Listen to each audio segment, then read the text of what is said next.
Shri Sai Satcharitra.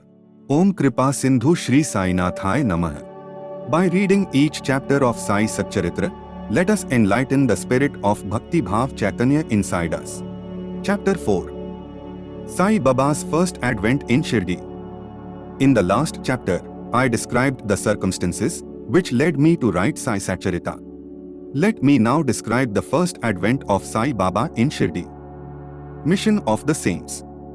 Lord Krishna says in Bhagavad Gita, chapter 4, 7, 8, that whenever there is a decay of dharma, righteousness, and an ascendancy of unrighteousness, I manifest myself, and for the protection of the virtuous, the destruction of the vicious, and for the establishment of righteousness, I manifest myself in age after age.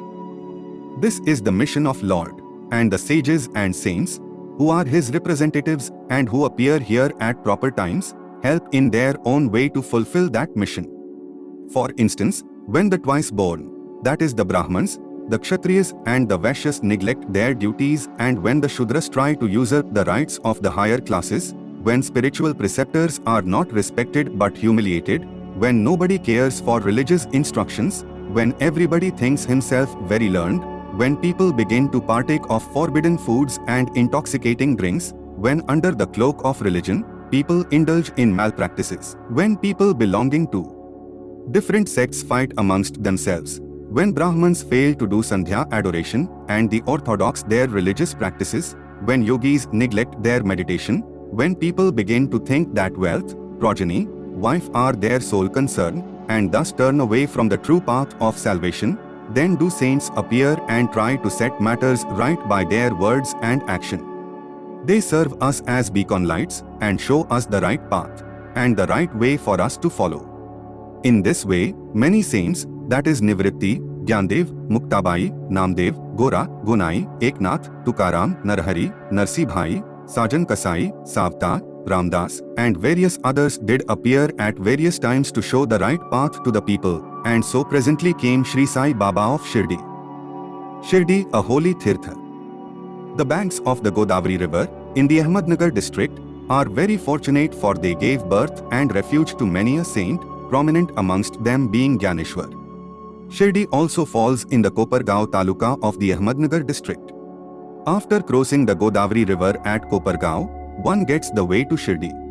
When you go 3 cos, 9 miles, you come to Ningaon, from whence Shirdi is visible. Shirdi is as famous and well known as other holy places like Gangapur, Narsingwadi, Audambar on the banks of Krishna river. As the devotee Damaji flourished in and blessed Mangalveda, near Pandharpur, as Samarth Ramdas at Sajjangad, as Shri Narsimha Saraswati at Saraswatiwadi, so Sainath flourished at Shirdi and blessed it. Personality of Sai Baba. It is on account of Sai Baba that Shirdi grew into importance. Let us see what sort of a personage Sai Baba was. He conquered this samsar, worldly existence, which is very difficult and hard to cross. Peace or mental calm was his ornament, and he was the repository of wisdom. He was the home of Vaishnav devotees, most liberal, like Karna, amongst liberals, the quintessence of all essences. He had no love for perishable things, and was always engrossed in self-realization, which was his sole concern. He felt no pleasure in the things of this world or of the world beyond. His antarang, heart, was as clear as a mirror, and his speech always rained nectar. The rich or poor people were the same to him. He did not know or care for honor or dishonor. He was the Lord of all beings. He spoke freely and mixed with all people, saw the actings and dances of nautch girls and heard ghazelu songs.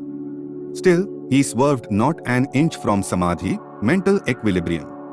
The name of Allah was always on his lips. While the world awoke, he slept, and while the world slept, he was vigilant. His abdomen, inside, was as calm as the deep sea. His ashram could not be determined, nor his actions could be definitely determined, and though he lived in one place, he knew all the transactions of the world. His darbar was imposing. He told daily hundreds of stories, still he swerved not an inch from his vow of silence. He always leaned against the wall in the masjid or walked morning, noon and evening towards Lindi, Nala, and Chavdi, still he at all times abided in the self. Though a Siddha, he acted like a Sadhaka. He was meek, humble and egoless, and pleased all. Such was Sai Baba, and as Sai Baba's feet treaded the soil of Shirdi, it attained extraordinary importance. As Gyaneshwar elevated Alandi, Eknath did to Pathan, so Sai Baba raised Shirdi. Blessed are the grass leaves and stones of Shirdi, for they could easily kiss the holy feet of Sai Baba and take their dust on their head. Shirdi became to us, devotees, another Pandharpur, Jagannath, Dwarka, Banaras, Kashi and Rameshwar, Badri Kedar, Nasik, Triambakeshwar, Ujjain and Mahakaleshwar or Mahabaleshwar Gokarn.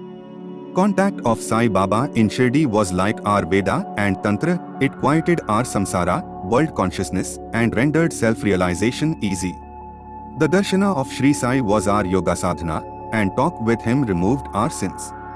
Shampooing his legs was our bath in Triveni Prayag, and drinking the holy water of his feet destroyed our desires. To us, his commands were Vedas, and accepting, eating, his udi, sacred ashes, and prasad was all purifying. He was our Shri Krishna and Shri Rama who gave us solace, and he was our Para Brahma, absolute reality. He was himself beyond the pair of dvandvas, opposite, never dejected nor elated. He was always engrossed in his self as existence, knowledge and bliss. Shirdi was his center, but his field of action extended far wide to Punjab, Calcutta, North India, Gujarat, Dhaka, now in Bangladesh, and Konkan. Thus the fame of Sai Baba spread far and wide, and people from all parts came to take his darshana and be blessed. By mere darshan, minds of people, whether pure or impure, would become at once quiet. They got here the same sort of unparalleled joy that devotees get at Pandharpur by seeing Vitthal Rakhumai. This is not an exaggeration. Consider what a devotee says in this respect. Dictum of Golibuva. An old devotee by name Golibuva, aged about 95 years, was a Varkari of Pandhari. He stayed 8 months at Pandharpur and 4 months, Ashadha to Kartik, July to November, on the banks of the Ganges. He had an ass with him for carrying his luggage, and a disciple as his companion. Every year he made his wari or trip to Pandharpur and came to Shirdi to see Sai Baba, whom he loved most. He used to stare at Baba and say, "This is Pandharinath Vitthal incarnate, the merciful Lord of the poor and helpless." This Golibuva was an old devotee of Vithoba and had made many a trip to Pandhari, and he testified that Sai Baba was real Pandharinath. Vitthal himself appeared. Sai Baba was very fond of remembering and singing God's name. He always uttered Allah Malik, God is Lord, and in his presence made others sing God's name continuously, day and night, for 7 days. This is called Namsaptaha. Once he asked Kaka Sahib Dikshit to do the Namsaptaha. He replied that he would do it, provided he was assured that Vitthal would appear at the end of the 7th day. Then Baba, placing his hand on his breast, assured him that certainly Vitthal would appear, but that the devotee must be earnest and devout. The Dankapuri, Takor of Takurnath, the Pandhari of Vitthal, the Dwarka of Ranchod, Krishna is here, Shirdi. One need not go far out to see Dwarka. Will Vitthal come here from some outside place? He is here. Only when the devotee is bursting with love and devotion, Vitthal will manifest himself here, Shirdi. After the Saptaha was over, Vitthal did manifest himself in the following manner. Kaka Sahib Dikshit was, as usual, sitting in meditation after the bath, and he saw Vitthal in a vision. When he went at noon for Baba's darshana, Baba asked him point blank, "Did Vitthal Patil come? Did you see him? He is a very truant fellow, catch him firmly, otherwise he will escape, if you be a little inattentive." This happened in the morning, and at noon there was another Vitthal darshana. One hawker from outside came there for selling 25 or 30 pictures of Vithoba. This picture exactly tallied with the figure that appeared in Kaka Sahib's vision. On seeing this and remembering Baba's words, Kaka Sahib Dikshit was much surprised and delighted. He bought one picture of Vithoba and placed it in his shrine for worship. Bhagwantarao Kshirsagar's story. How fond was Baba for Vitthal worship was illustrated in Bhagwantarao Kshirsagar's story. The father of Bhagwantarao was a devotee of Vithoba and used to make waris, annual trips, to Pandharpur. He also had an image of Vithoba at home, which he worshipped. After his death, the son stopped everything, the wari, the worship and Shraddha ceremony, etc. When Bhagwantarao came to Shirdi, Baba, on remembering his father, at once said his father was my friend, so I dragged him, the son, here. He never offered Navedya, offering of food, and so he starved Vitthal and me. So I brought him here. I shall remonstrate him now and set him to worship. Das Ganu's bath in Prayag. The Hindus think that a bath in the holy Tirth of Prayag, where the Ganga and Yamuna meet, is very meritorious and thousands of pilgrims go there at periodical times to have the sacred bath there. Once, Das Ganu thought that he should go to Prayag for a bath and came to Baba to get his permission for doing so. Baba replied to him, "It is not necessary to go so long. Our Prayag is here, believe me." Then wonder of wonders. When Das Ganu placed his head on Baba's feet, out came overflowed streams of Ganga Yamuna water from both the toes of Baba. Seeing this miracle, Das Ganu was overwhelmed with feelings of love and adoration and was full of tears. Inwardly, he felt inspired and his speech burst forth into a song in praise of Baba and his Leelas. Immaculate Conception of Sai Baba and his first advent in Shirdi. Nobody knew the parents, birth or birthplace of Sai Baba. Many inquiries were made, many questions were put to Baba and others regarding these items, but no satisfactory answer or information has yet been obtained. Practically we know nothing about these matters. Namdev and Kabir were not born like ordinary mortals. They were found as infants in mother of pearls, Namdev being found on the bank Bhimrathi river by Gonai and Kabir on the bank Bhagirathi river by Tamam. Similar was the case with Sai Baba. He first manifested himself as a young lad of 16 under a neem tree in Shirdi for the sake of bhaktas. Even then he seemed to be full with the knowledge of Brahman. He had no desire for worldly objects even in dream. He kicked out Maya and Mukti, deliverance, was serving at his feet. One old woman of Shirdi, the mother of Nana Chopdar, described him thus.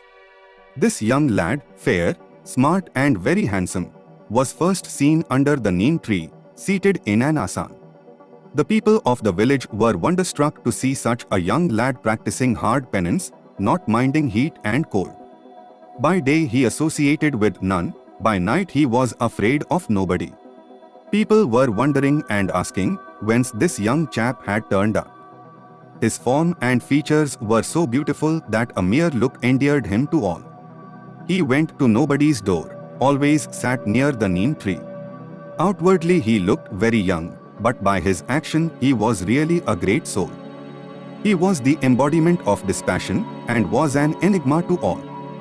One day it so happened that God Khandoba possessed the body of some devotee and people began to ask him, Deva, God, you please inquire what blessed father's son is this lad and whence did he come. God Khandoba asked them to bring a pickaxe and dig in a particular place. When it was dug, bricks were found underneath a flat stone. When the stone was removed, a corridor led to a cellar where Kamauch-shaped structures, wooden boards, necklaces were seen. Khandoba said this lad practiced penance here for 12 years. Then the people began to question the lad about this. He put them off the scent by telling them that it was his guru's place, his holy watan, and requested them to guard it well. The people then closed the corridor as before. As Ashwatha and Audambar trees are held sacred, Baba regarded this neem tree equally sacred and loved it most. Mahalsapti and other Shirdi devotees regard this site as the resting place, Samadhisthana, of Baba's Guru and prostrate before it. 3 Vadas. 1. The site with the neem tree and surrounding space was bought by Mr. Hari Vinayak Sathe, and on this site a big building styled Sathe's Vada was erected. This Vada was the sole resting place for pilgrims who flocked there. A platform, was built round the neem tree and lofts with steps were constructed. Under the steps, there is a niche facing south and devotees sit on the platform facing north. It is believed that he who burns incense there on Thursday and Friday evenings will, by God's grace, be happy. This Vada was old and dilapidated and wanted repairs. The Sansthan has made the necessary repairs, additions and alterations now. Then after some years another Vada, Dikshit's Vada was constructed. Kaka Sahib Dikshit, solicitor of Bombay, had gone to England. He had injured his leg by an accident there. The injury could not be got rid of by any means. Nana Sahib Chandorkar advised him to try Sai Baba. So he saw Sai Baba in 1909 AD and requested him to cure rather the lameness of his mind than that of his leg. He was so much pleased with the darshana of Sai Baba that he decided to reside in Shirdi.